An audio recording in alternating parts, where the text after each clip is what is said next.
In this world where self-improvement has become a really super hip and trendy pursuit, it's, I think, important to pause and question the very essence of the self that we're seeking to improve. So in this video, I'm going to explore the pitfalls of self-improvement and the pitfalls that it can inadvertently set in motion, which could stand in the way of your spiritual awakening, and how to know when it's time to leave your self-improvement project for the project of self-realization.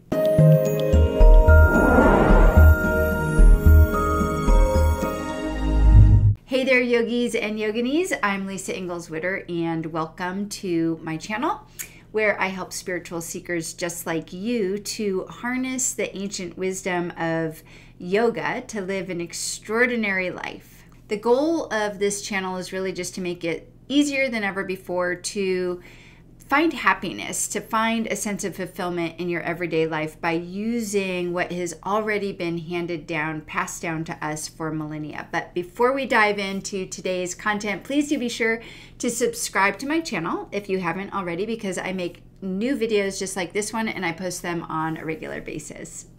So this is a topic that I feel is really important. It comes up a lot in my meditation classes, when usually at the end of my classes there's an opportunity for people to share and ask questions. And what I notice is that a lot of people who come to my classes are they're wanting spiritual awakening. They're wanting the path to be on the path of spiritual awakening, but they're also on this other path, which is project, as I said, the project of self-improvement. And there's always this distinction that has to be made, and there's a little bit of educating that I end up doing a lot of times with people who are on this path. So what I want to talk about is why the project of self-improvement can become an obstacle on the path of spiritual awakening, and really what to do about it. So first, what I want to do is talk about, what do I mean by this project of self-improvement? And the project of self-improvement is going to sound really familiar to you. It includes things like going to therapy, working with a therapist, working with a life coach, reading self-help books, going to workshops for self-improvement, watching lots of videos on YouTube around self-improvement and personal development, and attending programs that will maybe help you to master your body, master your mind, and master your life. All of these I would categorize under the self-improvement project. And these days there's a lot of social influencers. I mean, more than I can name and more than I probably know, but like off of the top of my head, there's people like Jay Shetty and Aubrey Marcus and Gabrielle Bernstein and Marie Forleo. And there's probably so many other, I know there's a lot of others that I'm not naming here, but you get the idea. There's a lot of social influencers who are spiritual influencers, who are relationship influencers and personal development influencers, and they are all making a name for themselves on this personal development, self-improvement project, and making it really a hip thing to do, which I personally think is great. I think that we need self-improvement and personal development. I spent the first 25 years of my career doing that, helping people improve their body and their mind and their life. So I'm all about it, but I want to take a moment to investigate this idea of self. What do we mean by self when we're talking about self-improvement? So what are we referring to essentially? So think about this for a moment. Can you actually point to yourself, the self that you're trying to improve? Where is that self that you're trying to improve? What does that self actually look like? We don't take time to really think about this or to question what we mean when we're talking about self. But when we examine this closely, like I'm asking you to do right now, it becomes evident that this notion of self in the context of self-improvement is really just a concept. It's just an abstract concept. It's comprised, that self is actually comprised of this collection of thoughts and beliefs and ideas that are intertwined in such a way that they give rise to this idea of who we think we are, and then we cling to it, we attach to it, and we believe that that's our true identity.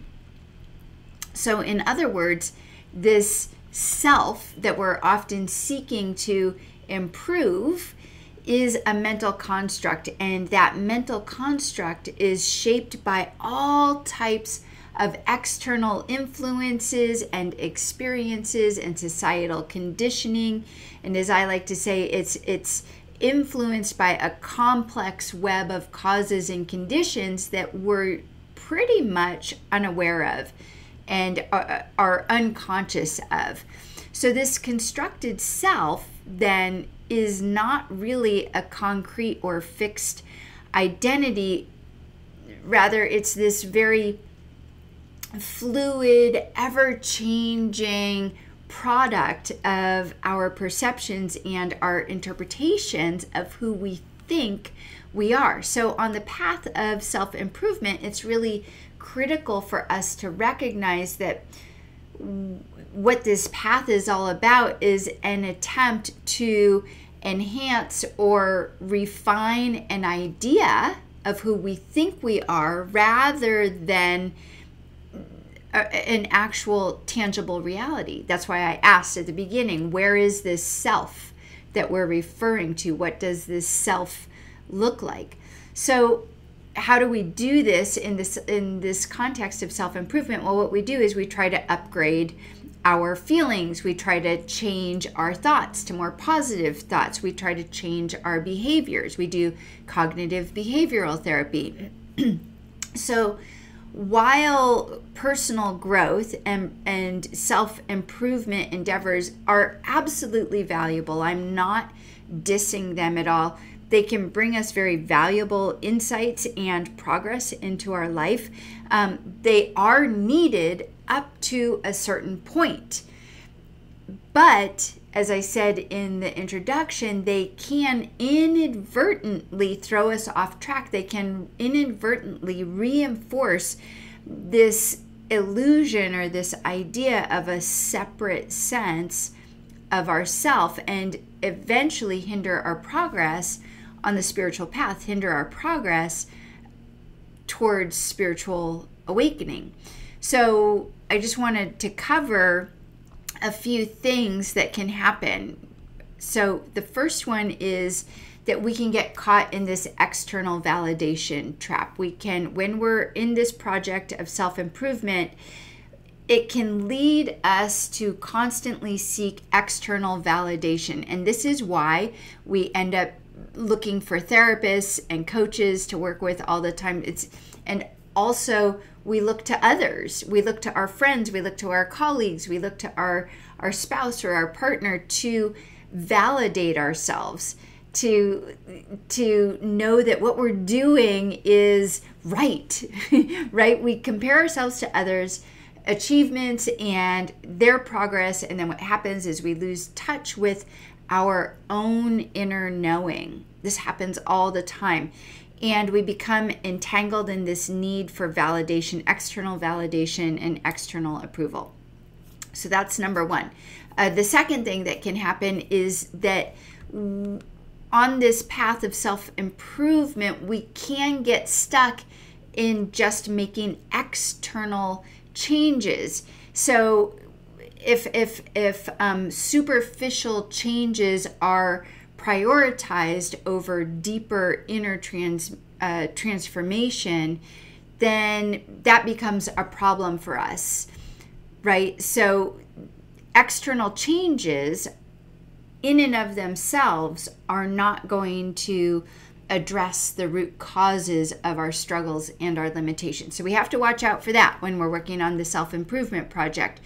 Another thing that can happen is having an idealized version of ourself. This happens all the time. We reinforce this idealized version of ourself that's not even true. We create this idealized version that we feel compelled to attain, and this idealized version that we feel compelled to attain then leads to this internal pressure to actually live up to that, to actually attain that, rather than resting and abiding in our true nature. We're trying to live up to some idea of who we think we should be. The next thing, or the third thing, I think I'm not keeping numbers here, but the third thing that can happen is this need to always have more, or a constant striving. There can be this endless cycle of striving for perfection. So we're looking for the next best program, the next book, what is the next thing that's going to make me better, that's going to help me improve. So this continues our chase, and it's a never-ending chase for this better version of who we want to be. And this, of course, as you can imagine, can lead to burnout, and more importantly, it can lead to the sense of never feeling good enough. I know that this happened to me. This is exactly what happened to me for many, many years. And then the last thing that I sort of touched on before, but there is this danger of neglecting the inner journey, the deeper inner work. Self-improvement often emphasizes external goals and achievements, potentially neglecting the profound journey of inner self-discovery and inner exploration that's required for self-realization. So I'm not saying that in the self-improvement project you're not doing some of the work, but oftentimes it's surface level and doesn't go deep enough. So here's the thing, especially if you're someone that's interested in this path of awakening, you're going to have to recognize when this project of self-improvement is done and it's no longer serving you, and it's time to sort of shift your project from the project of self-improvement to the project of self-realization. So let's talk about that for a moment, because again, we need to investigate, what do we mean by self? We did that before. I just sort of gave you like a little taster of it a few minutes ago, but let's investigate a little bit deeper. What do we mean by this idea of self? Now, from the non-dual standpoint, there isn't such thing as a self per se that needs improvement. There is not a self that needs to be developed. There's not a self that needs to grow, because the self is not a subject. It's not something out there that can be manipulated or changed in any way.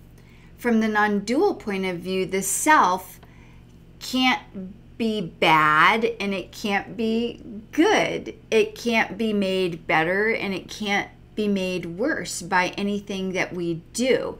In non-duality, the self is literally the fundamental awareness, or the consciousness that underlies all experiences and all perceptions. The self is not a subject that exists independently and separate from the world around it. Instead, the self is the very essence of our being. It's that unchanging, infinite field of consciousness from which all subjective experiences arise and into which all subjective experiences subside, this includes your thoughts and your feelings, all of the sensations that you experience, all the things that you perceive in the outer world through your five senses. So from this view, from the non-dual view, the self is not something that can be found as an external entity or that needs to be improved or developed. So in the pursuit of self-improvement, what happens is we identify with our thoughts, our emotions, with our external achievements, maybe, and we define, or even challenges, external challenges, and then we define those things as ourself. But from the non-dual perspective, no thoughts, no ideas, no beliefs, no concepts could ever define or describe who you really are. So the non-dual perspective invites us to recognize that these identifications in and of themselves, they come and they go. They're transient. They could never, ever capture the true essence of who you really are. The project then of self-realization is to realize that the true self is not an idea or a concept that can be grasped by your thinking mind. You could never grok who you really are. It is, again, this formless, boundless consciousness that is the very core of your being. It's the eternal presence within which all experiences arise without being affected or changed by them. So to realize your true self is to go beyond all of these, the ever-changing nature of thoughts and emotions, it requires us to shift our attention from what is referred to as the contents of our mind, or sometimes referred to as the contents of consciousness, to the awareness that is ever present and unchanging. It's to recognize that our true nature or our true essence it just can't be confined to the limitations of the body or the mind. So in order to do this, we have to let go of the attachments that we have to any ideas or beliefs about who we think we are, so that we can actually begin to turn our attention backwards towards who we really are as awareness, our fundamental nature. So this is the direct recognition that the self is not a separate entity that is seeking improvement or validation. Rather, it's the boundless awareness that encompasses all of existence. And this is a really, really important point, because inherent in this idea of self-improvement is the false belief that the self needs to be improved, is the false idea that the self needs to grow or be developed. It doesn't need improvement. Your true self is already whole and complete as it already is. It doesn't need to be improved. This is if you really get this piece, it's groundbreaking. It's really a paradigm shift. You get like the, oh my gosh, this whole time I've been trying to improve something that's just a thought, and it's never going to be good enough, because it's transient. It's always changing. The goal is always changing on me. How do you know for yourself when it's time to transition from the self-improvement project to the self-realization project? So here's a couple of things you can think about. Number one, maybe you've already done years of the work. Maybe you're like me, who's spent 20 or 25 years doing the work, but you feel like you've hit a plateau. That could be an indication that it's time to switch from the self-improvement project.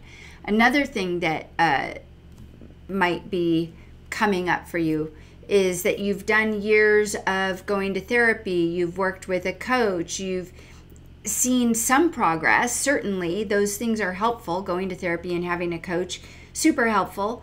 You've seen some progress, but maybe you've taken like 2 steps forward, 1 step back, or 3 steps forward, 2 steps back, whatever. It's just sort of like there's still something there, but you can't quite put your finger on it, even though you've done all of this work with your therapist or coach, or several therapists or several coaches.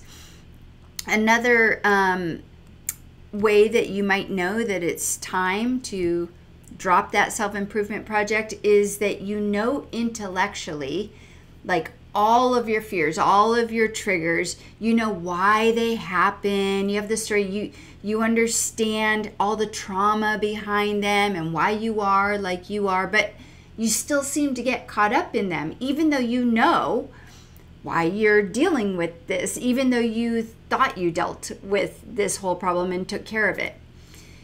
And then the last sign that might be, okay, it's time to move on from the self-improvement project, is that you tend to analyze and make meaning of everything that happens in your life. That is a biggie, because when we get caught in the self-improvement project, we're always looking for meaning. We're always looking for an answer. We want to satiate that deep inner desire to know, to understand, why did this happen? Why did it happen to me? Why didn't it happen to them? Why did it happen like it happened? What does that mean about me? All of these things could be indications you're overthinking. It's time to stop the self-improvement project, because you cannot continue on this path towards self-realization if you're caught in your mind. The self-improvement project, the self-development project, whatever you want to call it, it keeps you stuck in the thinking mind. Right? So these are all signs that it might be time to let go of those tools that got you this far. Give thanks, be so grateful for the tools that have gotten you this far, and recognize you've gotten all that you needed to get out of those tools. And hey, it's time now to begin the next phase of your journey, the self-realization project. So if this sounds like you, then I have a ton of videos on this channel that can help you, and meditations. That's even better, because that's taking you out of the mind realm and getting you into experiential realm. So be sure to check out some of my meditations and videos. I will put links to some that will be beneficial to you below this video. I also have several offerings that can support you on this journey, and I'll put links to those as well in the description. Please do let me know what you thought of this video. Where are you? Are you in the self-improvement project, or are you in the self-realization project? Or are you straddling the two? I'd love to hear in the comments, and I hope to see you in the next video. Until next time, take care, be well, and namaste.